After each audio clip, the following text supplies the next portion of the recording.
A full 7 months after first being announced, the Apple Watch has finally gone on sale. We've got one here and we've been using it for a few days to see what it's like.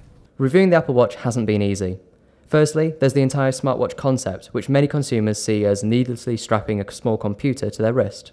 But for those interested in wearable gadgets, this is the best your money can buy right now. It's smaller and more subtle than I thought it would be, and this 42mm model is really no larger or heavier than the watch I usually wear. The build quality is superb, and there are enough size, design and strap options to make it unique, and that's before you start customizing the watch face. But it isn't a home run. Learning how to use the Apple Watch takes time, even for an iPhone and Mac user.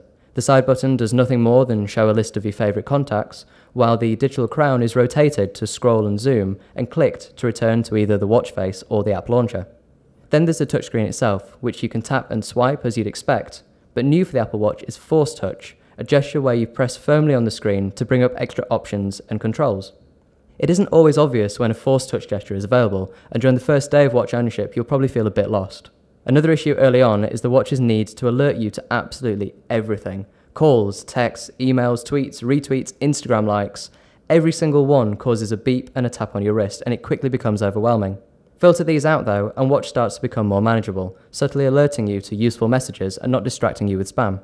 The included activity app for iOS uses the watch to track your walking, exercise and heart rate, and although I found it worked quite reliably, it doesn't really do anything more than any other fitness tracker already on the market. In fact, unlike some, the watch doesn't track your sleep, because Apple admits the battery needs charging every night. Although I found this to be true, I'm yet to see the watch die in a single day. If it's running low, you can switch to power reserve mode, which turns everything off and only shows the time.